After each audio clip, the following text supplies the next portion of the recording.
Hello everyone, welcome to my channel code story with Mike. तो आज अपने graphs के प्लेलिस्ट का वीडियो नंबर 49 करने जा रहे हैं। ठीक है, देखो क्वेश्चन हार्ड मार्क्ड है, leet code number 514, but already हमने इस क्वेश्चन को सॉल्व कर रखा है using recursion memorisation and bottom up. आज ही मैंने डाला था इसका वीडियो। आप सर्च करोगे फ्रीडम ट्रेल तो आपको मिल जाएगा मेरा recursion memorisation and bottom up का वीडियो। तो वो देख लो, काफ़ी अच्छा रिस्पॉन्स मिला है वहाँ पर, मतलब लोगों को काफ़ी अच्छा लगा है। तो आप भी ट्राई कर सकते हो रिकर्शन मेमोराइजेशन वाला वीडियो। ठीक है, तो अभी हम इसी प्रॉब्लम को बनाएंगे यूजिंग ग्राफ। ओके, और देखेंगे इंट्यूशन बिल्ड करेंगे कि कैसे कोई बंदा सोच सकता है कि ग्राफ का क्वेश्चन है। सब कुछ समझेंगे अच्छे से। प्रॉब्लम देखो, सब फिर से समझाने में प्रॉब्लम आपका टाइम वेस्ट नहीं करूँगा। प्रॉब्लम आपको ऑलरेडी पता होगा, अगर आपने मेरा ये वीडियो देखा है तो मैंने वहाँ प्रॉब्लम बहुत अच्छे से समझाया है। ठीक है, तो प्रॉब्लम को में टाइम वेस्ट नहीं करते हैं, डायरेक्ट आ जाते हैं यहाँ पर एग्जाम्पल पे। तो आपको याद होगा कि हमारा रिंग था गॉडिंग, और वो कुछ इस तरह प्रेजेंट है अपने डायल में, है ना, जहाँ पर इंडेक्स ज़ीरो जो है ना, इसका इंडेक्स ज़ीरो, रिंग का जो इंडेक्स ज़ीरो है करंटली वो प्रेजेंट है यहाँ पर 12 क्लॉक वाले डायरेक्शन पे। ठीक है, और किसी भी कैरेक्टर को प्रिंट करने के लिए पहले उसको आपको 12 क्लॉक वाले डायरेक्शन में लाना पड़ेगा। उसके बाद इस बटन को प्रेस करोगे तब जाके वो कैरेक्टर प्रिंट होगा। ठीक है, जैसे मान लेते हैं अगर आपको ये ओ प्रिंट करना होता तो आप पहले इसको एंटी क्लॉकवाइज घुमाओगे तो फिर ओ यहाँ आ जाएगा, है ना, फिर ये डी यहाँ आ जाएगा एंड सिमिलरली बाकी सारे भी शिफ्ट हो जाएंगे अगर रोटेट करोगे तो, ऑब्वियस सी बात है। फिर जैसे ही यहाँ पर ओ आया फिर बटन को क्लिक करोगे तब वो ओ प्रिंट होगा। ठीक है, ये चीज़ समझ में आ गया आपको। रिंग ये है, की ये है, तो कैसे प्रिंट होगा, इस की को आपको प्रिंट करना है। तो सबसे पहले जी को प्रिंट करना है। ठीक है, तो देखो जी ऑलरेडी यहाँ पर है 12 क्लॉक डायरेक्शन पे, तो उसको प्रिंट करोगे आराम से। एक प्रिंटिंग में एक डायरेक्शन, एक स्टेप लगेगा, एक बटन प्रेस करोगे तो एक स्टेप लगा। अब आपको डी को प्रिंट करना है, तो अगर आप ध्यान दो यहाँ पर डी, मुझे दो डी दिख रहा है, एक तो ये दिख रहा है और एक तो ये दिख रहा है ना। तो अगर आप इस डी की मदद से प्रिंट करोगे तो इसको एंटी क्लॉकवाइज 2 बार घुमाओगे तो ये डी जो है यहाँ पर आ जाएगा 12 क्लॉक पे। तो 2 बार घुमाना पड़ा तब जाके डी जो है 12 क्लॉक वाले डायरेक्शन पर आया, और प्रिंट करने के लिए एक स्टेप लगेगा ही लगेगा। ठीक है, तो टोटल कितना हो गया, 4। हमारा आंसर 4 था। ठीक है, प्रॉब्लम तो मैंने ऑलरेडी आपको एक्सप्लेन कर रखा है। ठीक है, अब हम अपना इंट्यूशन और थॉट प्रोसेस बिल्ड करते हैं कि भाई कैसे आखिर ये ग्राफ का प्रॉब्लम हो सकता है और कैसे इसको सॉल्व किया जा सकता है।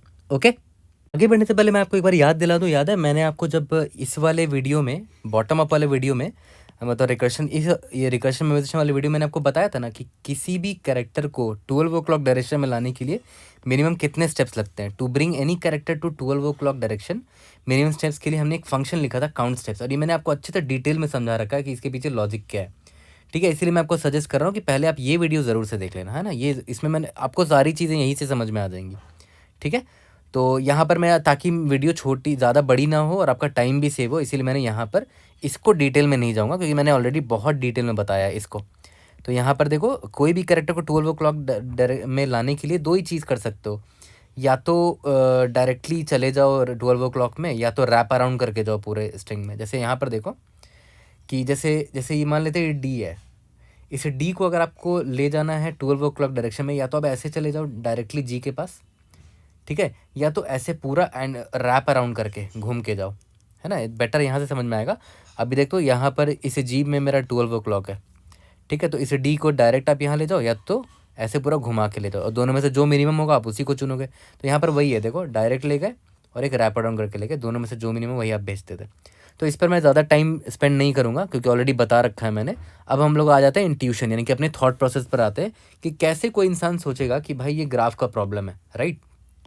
तो अगर आप थोड़ा सा ऑब्जर्व करो तो आपको ये तो पता है कि हाँ भाई, एकदम स्टार्टिंग में जो इंडेक्स नंबर 0 पर जो कैरेक्टर है, ये 0 मतलब क्या हुआ, इंडेक्स है, और ये कैरेक्टर है उस इंडेक्स पे, 0th इंडेक्स पे कौन सा कैरेक्टर है, ये है अभी खड़ा हुआ कहाँ पर, 12 क्लॉक वाले डायरेक्शन पे। ये तो आपको पता है, इस एग्जाम्पल को मैं एक्सप्लेन कर रहा हूँ। ठीक है, तो अब आसानी है प्रिंट करना इसको, है ना। मान लेते हैं ये रिंग इंडेक्स है, RI मतलब रिंग इंडेक्स, क्योंकि ये रिंग है मेरा, और सिंस ये मेरा की है तो मैं इसको KI मान लेता हूँ, की इंडेक्स। तो की इंडेक्स में जो अभी करेक्टर है जी, मुझे प्रिंट करना है, तो रिंग इंडेक्स में ऑलरेडी वो करेक्टर है, तो आपको इसको एक बार में प्रिंट कर सकते हो, बस प्रिंट वाला बटन दाबना है, तो एक स्टेप लगा बस प्रिंट करने में। ठीक है, उसके बाद की इंडेक्स को आप आगे बढ़ाओगे, अब आपको प्रिंट करना है किसको, डी को प्रिंट करना है। तो बट करेंटली तो रिंग इंडेक्स अभी जी को पॉइंट कर रहा है, तो मुझे डी लाना पड़ेगा इस 12 क्लॉक पे। तो ऑब्वियस ही बात है, आपके पास ऑप्शन है, देखो 2 डी आपको दिख रहे हैं, एक इंडेक्स नंबर 2 पर है, एक इंडेक्स नंबर 3 पर है। तो अब देखो, अब एक बात बताओ, एक 2 डी दिख रहे हैं ना आपको, इंडेक्स नंबर 2 वाला और एक इंडेक्स नंबर 3 वाला। ठीक है, तो आप खुद सोचो, ये अगर आपको इंडेक्स नंबर 2 वाला जो डी है उसको लाना है 12 ओ क्लॉक वाले पे, तो कितना स्टेप लगेगा? देखो करेंटली तो जी ज़ीरो है ना, इंडेक्स नंबर 0 वाला जो करेक्टर है जी, वो है 12 ओ क्लॉक पे। ठीक है, अगर आपको इस D2 को इंडेक्स नंबर 2 वाले को 12 ओ क्लॉक पे लाना, तो कितना स्टेप लगेगा वो देख लेते हैं। G0 से D2 की तरफ जाने में कितना स्टेप लगेगा, और G0 से D3 जाने में कितना स्टेप लगेगा। ठीक है, मतलब मैं क्या बोल रहा हूँ, फिर से रिपीट कर रहा हूँ कि अभी करंटली 12 ओ क्लॉक पर G0 वाला करेक्टर है। ठीक है, अगर आपको 12 ओ क्लॉक पे इसको लाना है D2 को, तो कितना स्टेप लगेगा, और अगर D3 को लगाना है 12 ओ क्लॉक पे तब कितना स्टेप लगेगा। तो वो स्टेप का वैल्यू मैं यहाँ लिख के आपको दिखा देता हूँ। देखो D2 जो है, मतलब इंडेक्स नंबर 2 पे जो डी है, इसको जी 12 ओ क्लॉक पे लाने के लिए तो कितना स्टेप लगेगा, सिर्फ 2 स्टेप लगेगा। तो मैं लिख देता हूँ, सिर्फ 2 स्टेप लगा। और इसको लाने में यहाँ से जाओगे तो 3 लगेगा, और उल्टा घूम के जाओगे तो 4 लगेगा, तो 3 लग रहा है इसमें मिनिमम। ठीक है, ये चीज़ तो आपको पता ही होगा ऑलरेडी, बस मैंने एक ग्राफ के रिप्रेजेंटेशन में लिख दिया। तो अब देखो यहाँ से आपको एक चीज़ आइडिया लग रहा है कि देखा जाए तो ये ग्राफ की तरह ही तो है। आप G0 से शॉर्टेस्ट पाथ आपको कौन दिख रहा है, ये वाला पाथ दिख रहा है, मतलब आप ऑब्वियस इस एज में ट्रैवल करना चाहोगे, क्योंकि यहाँ पर सिर्फ 2 स्टेप लगा आपको। और यहाँ पर अगर आप इस डी की तरफ जाओगे तो आपको 3 स्टेप लगेगा, तो ऑब्वियस आप इसको चुनोगे। तो देखा जाए तो एक तरह का डायरेक्टेड ग्राफ की तरह आप इसको रिप्रेजेंट कर सकते हो, डायरेक्टेड ग्राफ जो कि वेटेड है ना, जो कि वेटेड है, क्योंकि इसमें हर एज का वेट है, हर एक, जैसे इस एज का वेट 2 है, इस एज का वेट 3 है, तो ऑब्वियस सी बात आप इसको चुनना चाहोगे, क्योंकि टोटल स्टेप्स मेरे कम लग रहे हैं यहाँ पर। ठीक है, यहाँ तक क्लियर है। तो देखो इसी तरह G0 हो गया, D2 हो गया, और D2 आपने मान लेते D2 पर आ गए, 2 स्टेप आपको लगा, फिर D2 को आप प्रिंट कर दोगे, है ना।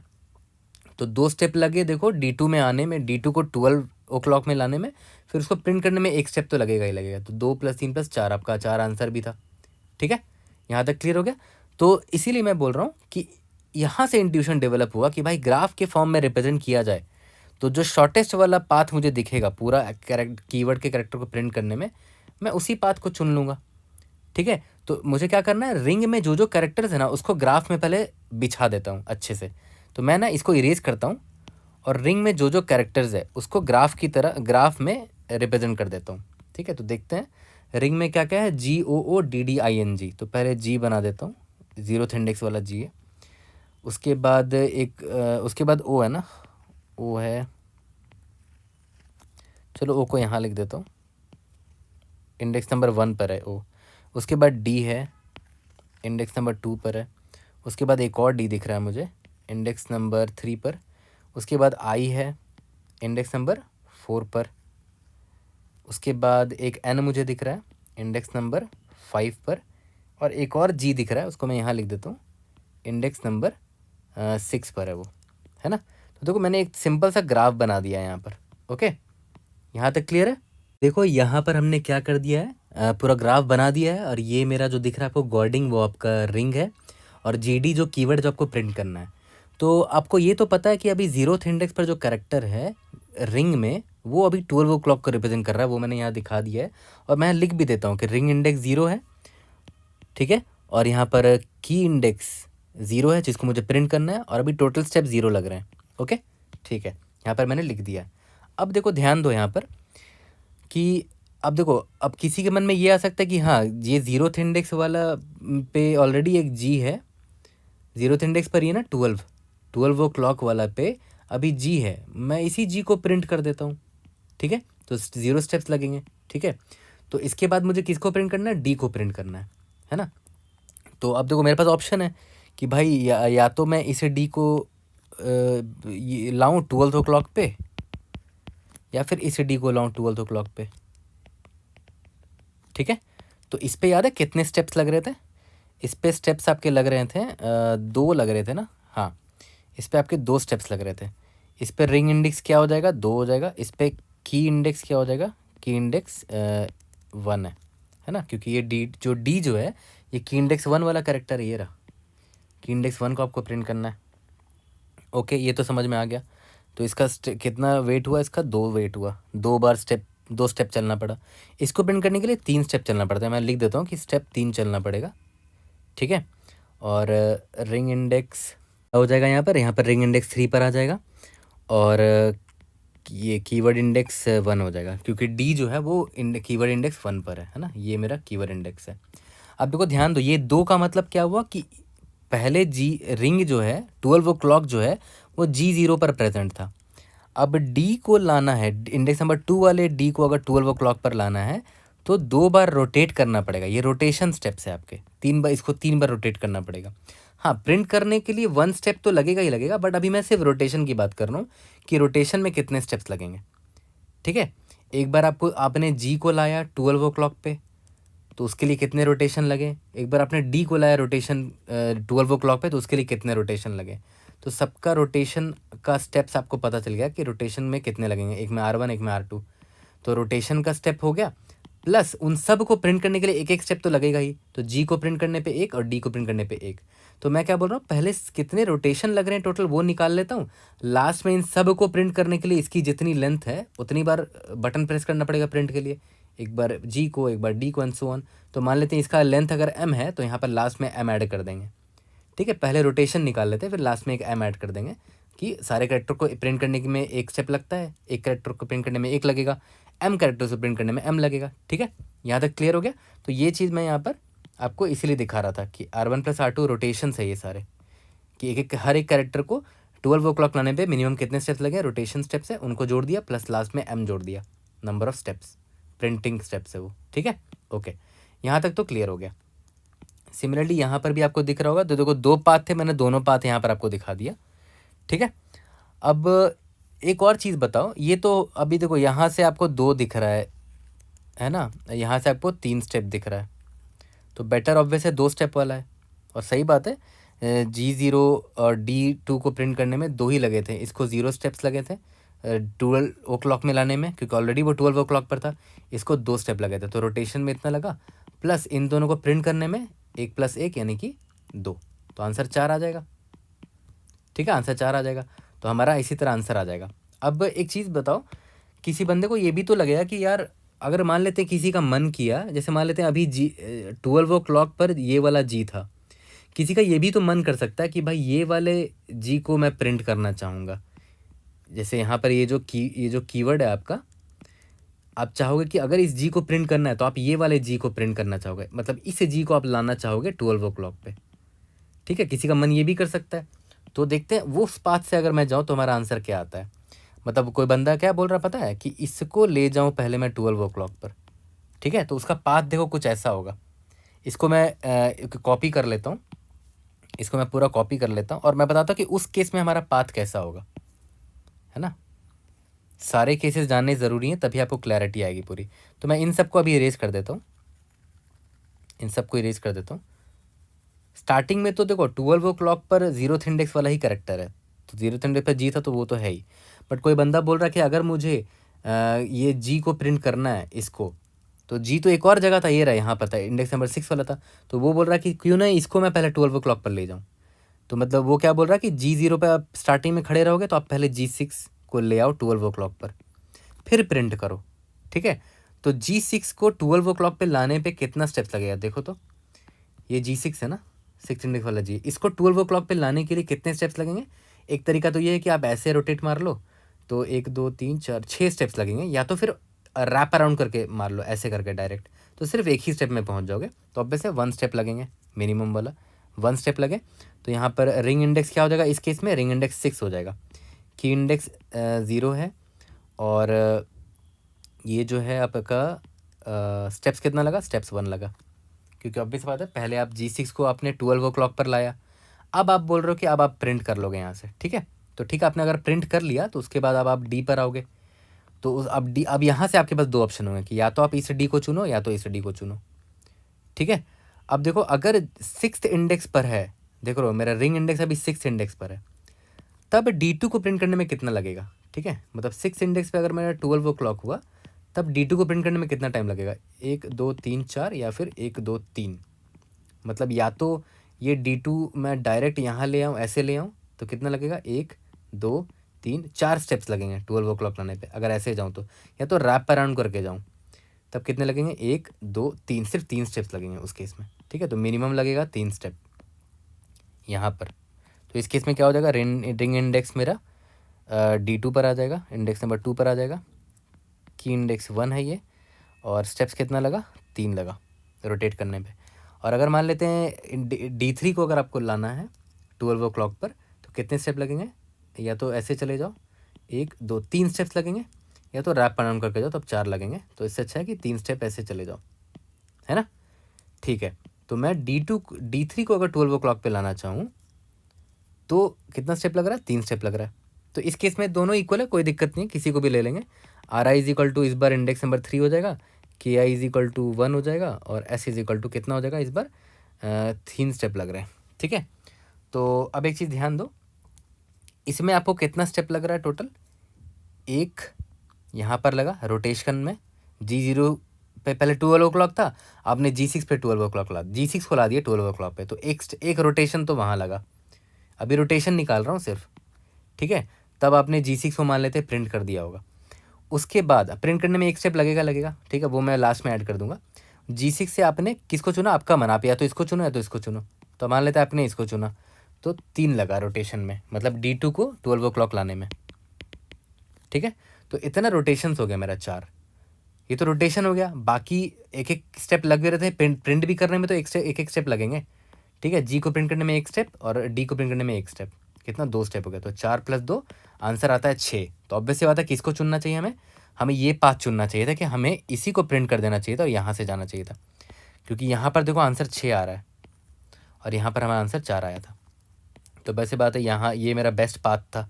तो पाथ तो मल्टीपल है, एक पाथ तो मैंने आपको नीचे दिखा दिया, मैं आपको यहाँ भी ड्रॉ करके दिखाता हूँ कि G0 से आप यहाँ GD गए थे। एक तो ये बेस्ट पाथ था, दूसरा पाथ क्या था कि G0 से D2 D3 चले जाओ, लेकिन वो बेस्ट पाथ नहीं था। एक और पाथ क्या दिखा था मुझे? G6 से D2 चले जाओ, मतलब सॉरी, G0 से G6 जाओ, उसके बाद D2 में जाओ, तो वो तो बहुत घटिया पाथ था। या फिर G0 से G6 जाओ फिर D3 जाओ, वो भी घटिया पाथ था। तो बेस्ट पाथ हमें कौन सा दिखा? मैं वाइट से ड्रॉ कर देता हूँ, ये वाला, G0 से D2 चले जाओ, है ना, तब ज़्यादा स्टेप्स आपको नहीं लगे। तो बेस्ट पाथ आपका ये है। तो देखा जाए तो हम लोग कुछ नहीं कर रहे हैं, हम लोग एक ग्राफ में शॉर्टेस्ट पाथ निकाल रहे हैं। We are finding shortest path in the graph, तो चलो अब देखते हैं कैसे सॉल्व करेंगे इसको यूजिंग ग्राफ। तो यहाँ पर मैं ग्राफ तो ऊपर मैंने ड्रॉ करके आपको दिखाई दिया। अब मैं इसको एडजेसेंसी ग्राफ को कैसे बनाते तो याद है?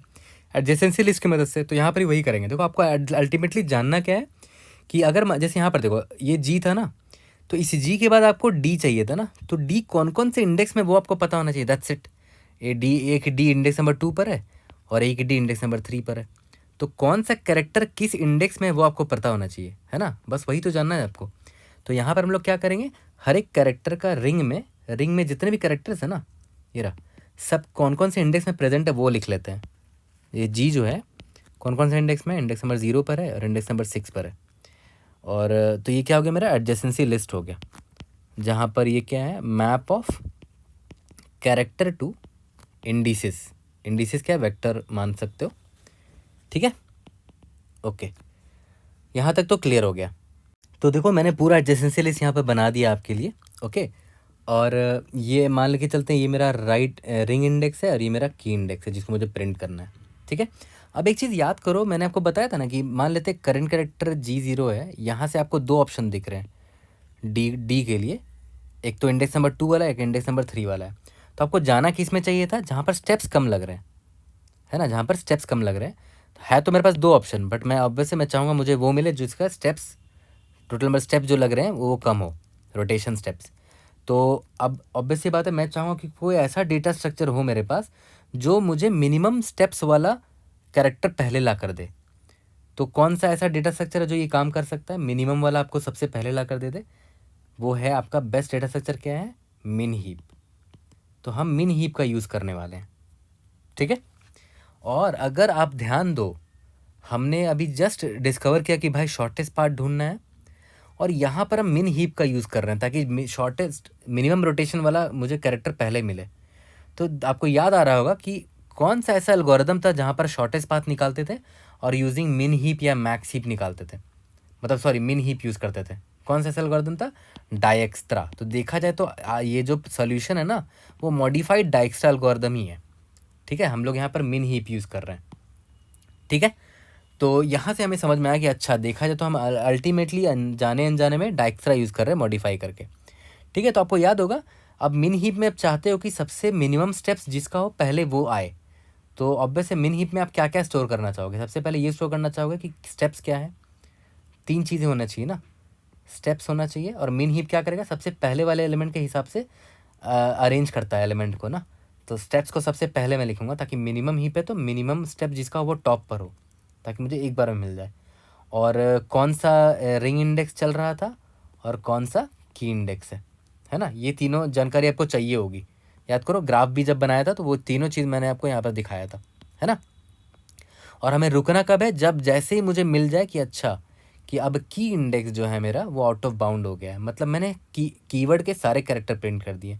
जब के आई 0 पर है तो जी प्रिंट हुआ होगा, जब के आई 1 पर है तो डी प्रिंट हो गया होगा। जैसे के आई 2 पर आ गया मतलब आउट ऑफ बाउंड हो गया, मैं उसी वक्त रोक दूंगा अपने इस प्रोसेस को, मतलब मेरे सारे कीवर्ड प्रिंट हो चुके हैं, कीवर्ड कैरेक्टर्स प्रिंट हो चुके हैं, ठीक है। यहाँ तक क्लियर हो गया?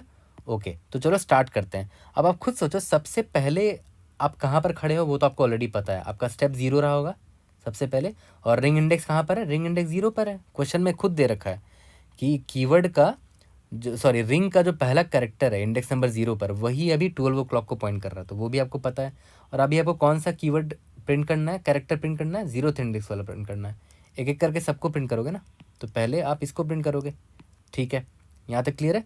तो वही अपना पुराना डाइक्स्ट्रा वाला दिमाग लगाते हैं, सबसे पहले इसको पॉप करेंगे, है ना। तो यहाँ पर मैं लिख देता हूँ पहले कि कितने स्टेप्स लगेंगे, 0 स्टेप्स लगे। और रिंग इंडेक्स क्या है? 0 है। कीवर्ड इंडेक्स क्या है? 0 है। इसको मैंने पॉप कर लिया तो मेरा अभी प्रायोरिटी क्यू देखो खाली हो चुका है, ठीक है। ओके, यहाँ तक तो समझ में आ रहा होगा सब कुछ। अब देखो कीवर्ड इंडेक्स कौन सा है? 0 है ना, 0 पे कौन सा करेक्टर है? जी है। अब मुझे यही देखना है ना कि ये जी जो है कहाँ कहाँ प्रेजेंट है हमारे रिंग में, तो वो मैंने मैप में यहाँ स्टोर कर रखा है कि वो एक इंडेक्स नंबर 0 पर प्रेजेंट है रिंग में और इंडेक्स नंबर 6 पर प्रेजेंट है रिंग में, ठीक है। तो हम सबसे पहले तो ये देख लेंगे कि भाई अगर इंडेक्स नंबर 0 वाले को मैं ले जाऊँ 12th ओ क्लॉक में, इंडेक्स नंबर 0 में जो जी है उसको 12th ओ क्लॉक में ले जाऊँ तो कितना स्टेप्स लगेगा? सिर्फ 0 स्टेप्स लगेगा, ठीक है। तो यहाँ पर लिख दिया मैंने कि 0 स्टेप्स लगेगा। ओके, मैं यहाँ पर इसको ऐसे प्रिंट करता हूँ कि इसको अगर मैं 12th ओ क्लॉक पर ले जाऊँ 0th इंडेक्स वाले को, तो ऑब्वियस से 0 स्टेप लगेगा क्योंकि ऑलरेडी 0th इंडेक्स वाला जी 12th ओ क्लॉक में ही प्रेजेंट है। तो कितने स्टेप लगे? 0 स्टेप लगे, ठीक है। और रिंग इंडेक्स क्या रहेगा? 0 ही रहेगा। और कीवर्ड इंडेक्स हमें कौन सा प्रिंट करना है?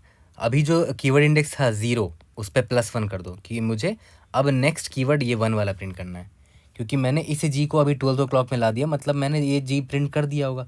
अब मुझे जो प्रिंट करना है वो डी है, तो देखो मैंने कीवर्ड इंडेक्स +1 यहाँ पर डाल दिया, ठीक है। तो इसको मैं क्यू में डाल देता हूँ, 0 0 कीवर्ड इंडेक्स 1, ठीक है। यहाँ तक क्लियर हो गया? ओके, अब दूसरा पॉसिबिलिटी क्या था कि आपने इस वाले जी को 12th ओ क्लॉक पे लाया होगा, तो याद है उसमें कितना स्टेप लगे थे? 1 स्टेप लगे थे। मतलब इस वाले जी को आप 12th ओ क्लॉक पे लाओगे तो 1 स्टेप लगेंगे, ऐसे पीछे से ले जाओगे तो रैप अराउंड करके, तो स्टेप 1 लगा। और उस वक्त क्या हो जाएगा? ये इंडेक्स नंबर 6 वाला बंदा 12 ओ क्लॉक पे आ जाएगा, है ना। तो इंडेक्स नंबर 6 बन जाएगा मेरा रिंग इंडेक्स, ठीक है। देखो यहाँ पर फिर से लिख रहा हूँ, इंडेक्स नंबर 6 बन जाएगा मेरा रिंग इंडेक्स। और कीवर्ड अब नेक्स्ट होगा कीवर्ड +1, क्योंकि जी तो अब प्रिंट हो गया ना, जी का तो मैंने ख्याल रख लिया ये 0 या 6 से दोनों से। अब नेक्स्ट जो मुझे कीवर्ड प्रिंट करना है वो देखो कीवर्ड +1 होगा, यानी कि ये 1 और ये भी कीवर्ड +1 है 1, ठीक है। तो इसको भी आप प्रायोरिटी क्यू में डाल दोगे कि ये दोनों पॉसिबिलिटी है, या तो इस जी से या तो इस जी से स्टार्ट करेंगे पाथ को, ठीक है। तो ऑब्वियस सी बात है यहाँ पर आ गया 161, एक ये पॉसिबिलिटी आ गया, दोनों जी के लिए है। बट आप एक चीज़ ध्यान दो, ये मिन हीप है तो ऑब्वियस से देखो स्टेप्स ये वाला मिनिमम है तो ये ऊपर आ जाएगा, तो 001 ऊपर आ जाएगा और 161 नीचे आ जाएगा, है ना। तो इसको मैं हटा देता हूँ, 161 0 0 1, ठीक है। और प्रायोरिटी क्यू में ये 3 चीज़ क्या है वो भी मैं यहाँ लिख देता हूँ ताकि आप भूल ना जाओ। 3 चीज़ डाल रहे हैं, पहला डाल रहे हैं steps, ring index, keyword index, यही 3 चीज़ डाल रहे हैं प्रायोरिटी क्यू में।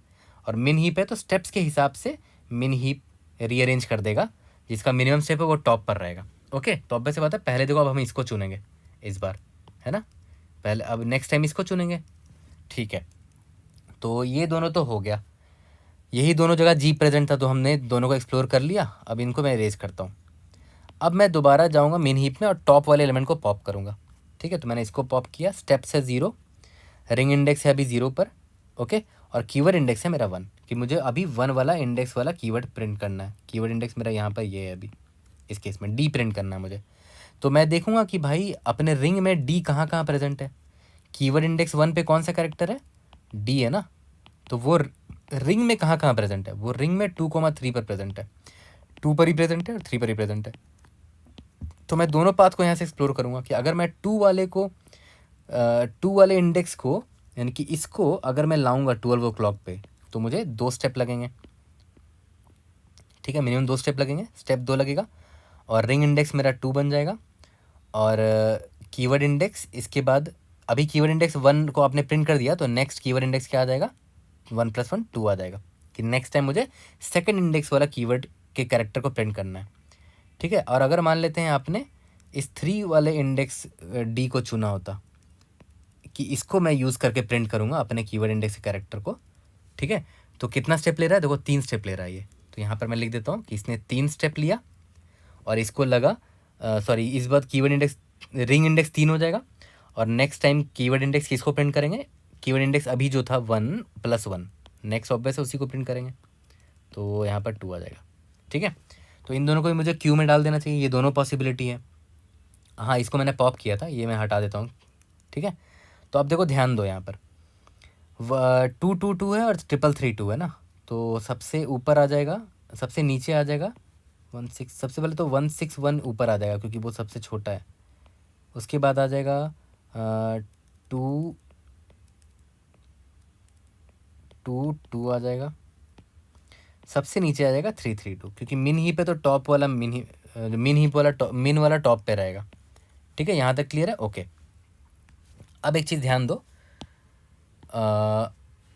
अब मैं इसको इरेज कर देता हूँ। अब देखना यहाँ पर बहुत इंपॉर्टेंट पार्ट है, स्टेप्स है मेरा 1, रिंग इंडेक्स है 6, और मेरा की इंडेक्स है 1, है ना, इसको मैंने पॉप किया तो 1 6 1 हो गया, ठीक है। अब एक चीज़ ध्यान दो, यहाँ पर जो की इंडेक्स पे जो कैरेक्टर है, वो कैरेक्टर जो की इंडेक्स पे प्रेजेंट है, की इंडेक्स 1 है ना, डी है उस कैरेक्टर पे, डी कहाँ कहाँ प्रेजेंट है, डी 2,3 पे प्रेजेंट है, ठीक है। तो इसको मैं यहाँ लिख देता हूँ कि डी इंडेक्स 2 भी प्रेजेंट है, 3 पे भी प्रेजेंट है। देखो तो इस वाले पाथ में रिंग इंडेक्स मेरा 6 पर है, तो मैं यहाँ पर लिख देता हूँ, यहाँ पर है रिंग इंडेक्स अभी, ठीक है। तो अगर आप इस 2 को 12 o'clock पे लाओगे, 2 इंडेक्स वाले डी को यहाँ पर लाओगे, तो कितना स्टेप लगेगा, मिनिमम यहाँ से लगेगा, इधर से 3 स्टेप लगेगा, तो कितना स्टेप लग रहा है, 3 स्टेप लग रहा है। रिंग इंडेक्स 6 रहेगा, और की इंडेक्स क्या हो जाएगा, नेक्स्ट कौन सा करेक्टर प्रिंट करना है, अभी तो ये करेक्टर प्रिंट हो गया इंडेक्स नंबर 1 वाला, तो 1 + 1 दैट इज, अब नेक्स्ट सेकंड इंडेक्स वाले कीवर्ड को प्रिंट करेंगे, ठीक है। और अगर मान लेते हैं मैंने इस वाले डी को 12 o'clock में लाने की कोशिश की, इंडेक्स नंबर 3 वाले को, तो मिनिमम कितना स्टेप लग रहा है, 3 स्टेप लग रहा है 12 o'clock लाने में, तो 3 स्टेप लग रहा है। रिंग इंडेक्स 6 होगा और की इंडेक्स अब 2 की बारी आएगी अगले बार, तो इन दोनों को मुझे क्यू में डालना पड़ेगा, ठीक है। तो देखते हैं कि सबसे पहले क्या है, 3 6 2 है ना, तो ऑब्वियस सी बात है ये तो 3 है ना, तो मुझे सबसे नीचे ये आ जाएगा 3 6 2 आ जाएगा, ठीक है। उसके बाद ये भी 3 6 2 है, 3 6 2 है ना, तो ये दोनों एंट्री मेरी प्रायोरिटी क्यू में चली गई, मिन हीप में चली गई, क्योंकि सबसे बड़ा स्टेप्स इनका ही है ना, इनका 3 है, इनका 3 है, तो ये दोनों नीचे आ गए, ठीक है। इसका भी 3 है, बट देखो उसके बाद वाली वैल्यू ये 3 है, ठीक है, तो ये ऑब्वियस ये यहाँ पर रहेगा, ओके। अब इसको ख़त्म करते हैं, अब आगे बढ़ते हैं। अब देखना लास्ट स्टेप है ये, और सबसे इम्पॉर्टेंट स्टेप है। अब प्रायोरिटी क्यू पे मैं गया, टॉप पर पॉप किया इसको, स्टेप्स 2 लगे, रिंग इंडेक्स 2 पर है, और कौन सा कीवर्ड कैरेक्टर को प्रिंट करना है, इंडेक्स नंबर 2 को प्रिंट करना है, ये तो steps, ring index, keyword index. अब एक चीज़ ध्यान दो, कीवर्ड इंडेक्स 2 को प्रिंट करना है, भाई कीवर्ड इंडेक्स 2 है ही नहीं, मतलब अभी आपका क्या होगा, keyword index is equal to M के बराबर हो गया। एम क्या था, कीवर्ड का लेंथ था, तो मैं इसी वक्त ब्रेक कर जाऊँगा, if this is then break कर दो, क्योंकि ऑब्वियस सी बात है आपने शॉर्टेस्ट पाथ ही फॉलो करके आप कीवर्ड इंडेक्स 2 पर आए हो। शॉर्टेस्ट पाथ क्यों, गारंटी क्यों है, क्योंकि भाई मिन ही फॉलो कर रहे थे हम लोग, है ना। तो मिनिमम स्टेप्स को ही पकड़ पकड़ कर कीवर्ड इंडेक्स 2 पर आए हैं हम लोग, तो मतलब पक्का शॉर्टेस्ट पाथ से आए होंगे। तो इस वक्त स्टेप्स की जो वैल्यू है देखो तो कितनी है, 2 है। मतलब 2 स्टेप हमें टोटल लगे हैं कीवर्ड इंडेक्स 2 तक आने में। मतलब इसको प्रिंट करने में, इसको प्रिंट करने में, फिर कीवर्ड इंडेक्स मेरा 2 पर आ गया, मतलब आउट ऑफ बाउंड हो गया। टोटल में कितने स्टेप्स लगे, 2 स्टेप्स लग गए। तो वही हमारा आंसर होगा। टोटल स्टेप्स कितने लगे, 2 लगे। 2 क्यों लगे, इसे जी को 12 ओ क्लॉक लाने में 0 स्टेप्स लगे थे, और इसे डी को 12 ओ क्लॉक लाने में 2 स्टेप्स लगे थे। तो ये मेरे रोटेशन स्टेप्स हो गए। और उन सब कैरेक्टर को प्रिंट करने में एक एक स्टेप तो लगेगा ही। तो 2 प्लस एम कैरेक्टर्स है ना, तो एम लगेगा ही। एम कितना, एम की वैल्यू 2 है ना, तो 2 + 2 दैट इज़ 4। ये हमारा आंसर है। ठीक है, वो कितना सिंपल सोल्यूशन था इसका। बस आपको फिगर आउट करना था कि ग्राफ कैसे बनाना है और प्रायोरिटी क्यू में क्या क्या चीज़ें डालनी है आपको। ठीक है। और हाँ, एक चीज़ याद रखना, जैसे मान के चल लो कि फ्यूचर में ऐसा भी हो सकता है कि एक और ऐसा पेयर आ जाए यहाँ पर जिसकी वैल्यू कुछ हो 3 या कुछ भी हो, 4 हो, और उसका रिंग इंडेक्स और की इंडेक्स ऑलरेडी हमने इस प्रायोरिटी क्यू में डाल रखा हो। फ्यूचर में मान लेते हैं ऐसा हो, मान लेते हैं देखो रिंग इंडेक्स 3 है, इसका भी 2 है। हो सकता है रिंग इंडेक्स 3 और रिंग इंडेक्स 2 दोबारा आ जाए फ्यूचर में। ठीक है, तो ऑब्वियस बात है उसको आप प्रिंट नहीं करना चाहोगे, दोबारा उसको विजिट नहीं करना चाहोगे। तो याद करो डाइक्सरा में मैंने आपको बताया था ना, डाइक्सरा को आप ऑप्टिमाइज भी कर सकते हो। जो ऑलरेडी विजिटेड एलिमेंट है ना, उसको आप रिजेक्ट कर सकते हो। कि अगर आपको कोई भी विजिटेड एलिमेंट दोबारा दिखता है तो आप उसको रिजेक्ट कर दो, मतलब वो ऑलरेडी सीन है वो वाला स्टेट।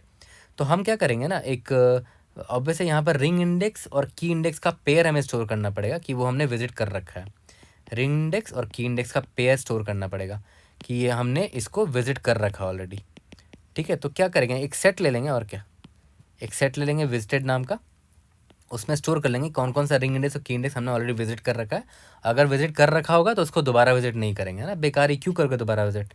ठीक है, तो ये तो आप चेक डाल ही दोगे, और आपको ऑलरेडी डाइक्सरा का कोड पता है, फिर भी मैं अभी आपको कोड करके दिखा देता हूँ। बट सबसे इंपॉर्टेंट था इसका लॉजिक समझना, इंट्यूशन समझना, किस तरह मैंने इसको सोल्यूशन इसका निकाला है। ठीक है, अब देखो कोड करने से पहले टाइम और स्पेस कॉम्प्लेक्सिटी यहीं पर समझ लो। तो देखो टाइम कॉम्प्लेक्सिटी क्या होगा, टोटल कितने, देखो अगर मान लेते हैं रिंग का लेंथ जो है वो n है, और जो कि मेरा कीवर्ड उसका लेंथ m है, तो टोटल यूनिक पेयर्स कितने बन सकते हैं, इसमें n इंडिसेस है और इसमें m इंडिसेस है, तो total n × m unique pairs बन सकते हैं, है ना, जो कि हम यहाँ पर प्रायोरिटी क्यू में डालेंगे, है ना, यूनिक पेयर्स। तो O of n × m time complexity, मतलब n × m यूनिक पेयर्स होंगे। और याद करो हर एक पेयर को हम एक बार विजिट तो करेंगे ही करेंगे, n × m पेयर्स को, लेकिन पुश और पॉप भी कर रहे हैं, प्रायोरिटी क्यू में पुश और पॉप कर रहे हैं। तो ऑब्वियस बात है पुश और पॉप में कितना ऑपरेशन लगता है, लॉग ऑफ प्रायोरिटी क्यू में का जितना भी साइज़ है, तो कितना साइज़ होगा प्रायोरिटी क्यू का, n × m साइज़ होगा, क्योंकि इतने यूनिक पेयर्स होंगे। ठीक है, तो n × m log of n × m होगा टाइम कॉम्प्लेक्सिटी। और स्पेस कॉम्प्लेक्सिटी कितना हो जाएगा, O ऑफ कितने यूनिक पेयर्स डाल रहे हो, n × m यूनिक पेयर्स डाल रहे हो, तो इतना साइज़ होगा प्रायोरिटी क्यू का। ठीक है, अब जल्दी से चलते इसका कोड करके इसको फिनिश करते हैं। जल्दी से इसका कोड करते हैं अपने डाइक्सरा, मॉडिफाइड डाइक्सरा से। आपको याद होगा मेरे रिकर्शन वाले वीडियो में इसी प्रॉब्लम का मैंने काउंट स्टेप्स वाला फंक्शन ऑलरेडी बता रखा है अच्छे से। तो देखो मैंने कॉपी पेस्ट कर दिया उसी को एज इट इज़। ठीक है, ताकि मैं इसमें ज़्यादा टाइम आपका वेस्ट ना करूँ। अब हम लोग आए थे डाइक्सरा वाले मेन कोड में। ठीक है, इसको मैं मिनिमाइज़ कर देता हूँ। अब इस पर आ जाते हैं। सबसे पहले लेंथ निकाल लेते हैं, रिंग डॉट लेंथ। ठीक है, उसके बाद निकाल लेते हैं इंट m = की डॉट लेंथ, दोनों का लेंथ निकाल लिया। उसके बाद सबसे पहले मैंने क्या बोला था कि भाई एडजेसेंसी लिस्ट बना लो, unordered map of character versus कौन कौन से इंडेक्स में वो प्रेजेंट है। एडीजे मैंने इसका नाम दिए थे। अब मुझे क्या करना है, देखना है कि वो हर character i = n i++ in the ring में जितने कैरेक्टर्स हैं वो कहाँ कहाँ प्रेजेंट है। car ch = ring of i, और मैं उसको ADJ में डालता जाऊँगा, ADC dot push underscore back I. सारे इंडिसेस जहाँ जहाँ वो प्रेजेंट होगा ये कैरेक्टर, वो उसके करस्पॉन्डिंग वेक्टर में इंट में स्टोर हो जाएंगे ना। फॉर एवरी कैरेक्टर कौन कौन से इंडिसेस में वो स्टोर्ड है, वहाँ पर मैं यहाँ स्टोर करता जा रहा हूँ। यहाँ तक क्लियर है। इसके बाद आपको ऑब्वियस है प्रायोरिटी क्यू मैंने बताया था लेना पड़ेगा, तो प्रायोरिटी क्यू ले लो। याद करो नॉर्मल सा जब मिन ही बनाना होता तो कैसे करते थे, int priority queue int vector of int लेते थे और उसके बाद ग्रेटर इंट ले लेते थे। ठीक है, तो इससे क्या हो जाता था, मेरा प्रायोरिटी क्यू बन जाता था, जिसमें आप सिर्फ एक इंटीजर स्टोर करते हो। ये मिन हीप है of priority queue of integers. इसमें सिर्फ इंटीजर स्टोर कर सकते हो, लेकिन याद करो मैंने बोला था हम प्रायोरिटी क्यू में 3 चीज़ें स्टोर करेंगे। स्टेप्स, कितने स्टेप्स लगे, रिंग इंडेक्स और की इंडेक्स, 3 चीज़ें स्टोर करनी। तो प्रायोरिटी क्यू में एक इंटीजर नहीं, एक वेक्टर ऑफ इंटीजर स्टोर करना पड़ेगा। मतलब ये 3 चीज़ स्टोर करनी है ना, तो 3 साइज का वेक्टर स्टोर करना पड़ेगा। तो यहाँ इंट की जगह वेक्टर ऑफ इंट लिख दो, और यहाँ पर भी इंट ही लिखा था हमने, तो यहाँ पर भी वेक्टर ऑफ इंट लिख दो। ठीक है, यहाँ पर ग्रेटर इंट है तो यहाँ पर भी वेक्टर ऑफ इंट लिख दो। ठीक है, मैं इसी तरह रिलेट कर पाता हूँ, सिंपल वाले को कॉम्प्लेक्स वाले में कैसे कन्वर्ट करना वो मैंने आपको करके दिखाया यहाँ पर। ठीक है, तो मैंने ले लिया अपना प्रायोरिटी क्यू भी ले लिया। ओके, इसके बाद मैंने बोला था कि सबसे पहला वाला स्टेट तो आपको प्रिंट इसमें डाल दो, P Q dot push. Step 0 है, रिंग इंडेक्स 0 पर है और की इंडेक्स 0 है। ठीक है, यहाँ तक क्लियर हो गया।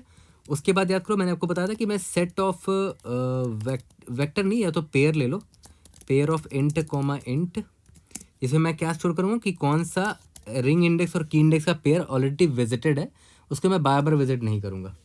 ठीक है, तो चलो यहाँ पर टोटल स्टेप्स कितने लगे वो इसमें मैं स्टोर कर लूँगा, लास्ट में कितने टोटल स्टेप्स लगे वो इसी वेरिएबल में स्टोर कर लूँगा। ठीक है, while not of P Q dot empty, वही पुराना अपना ख़ानदानी डायक्स्ट्रा वाला कोड का टेम्पलेट ही लिख रहा हूँ। ठीक है, सबसे पहले तो पॉप करते हैं, वेक्टर ऑफ इंट जो फ्रंट में है उसको पॉप कर लिया, पी क्यू डॉट टॉप करके पी क्यू डॉट पॉप कर लिया। यहाँ तक क्लियर है। उसके बाद यहाँ पर एक वेरिएबल में स्टोर कर लेते हैं कि भाई टोटल स्टेप्स जो था अभी करंट स्टेट में क्या है, वेक ऑफ 0 में स्टोर्ड है, और इंट रिंग इंडेक्स RI है ना, वो कहाँ पर है, वेक ऑफ 1 पर है। इंट की इंडेक्स कहाँ पर है, वेक ऑफ 2 पर है। यहाँ तक क्लियर हो गया, ये चीज़ें से शेयर हमने कर ली। और यहाँ पर हमें हमेशा चेक करते रहेंगे कि की इंडेक्स अगर मेरा greater is equal to M हो गया, मतलब आउट ऑफ बाउंड पे आ चुके हैं, तो मतलब यहाँ से ब्रेक कर जाओ, यहाँ से सिंपली ब्रेक कर जाओ। और जैसे ही ब्रेक करोगे बाहर आपको क्या रिटर्न करना है, जो लास्ट जो टोटल स्टेप्स आपका निकला था, इसमें लास्ट जो निकला था वो, ठीक है, उसमें प्लस कर दो एम क्यों कर रहे हैं, सारे कैरेक्टर को प्रिंट करना है ना। या ये टोटल स्टेप्स क्या होते थे, रोटेशन स्टेप्स होते थे। हर एक कैरेक्टर को 12 o'clock लाने में कितना रोटेशन स्टेप्स लगा, और ये एम उनको प्रिंट करने में लगेगा, एक एक कैरेक्टर प्रिंट करने में। ठीक है, और अगर यहाँ पर कीवर्ड इंडेक्स एम के बराबर नहीं हुआ तो हम ये चेक करेंगे कि अगर विजिटेड डॉट ऑलरेडी प्रेजेंट है, काउंट रिंग इंडेक्स एंड की इंडेक्स अगर ऑलरेडी प्रेजेंट है तब तो कंटिन्यू कर दो, उसको दोबारा इंटरटेन करने की ज़रूरत नहीं है, विजिट करने की ज़रूरत नहीं है। ठीक है, और अगर विजिटेड नहीं होता है तो यहाँ पर चलो विजिट कर देते हैं, visited dot insert ring index and की इंडेक्स।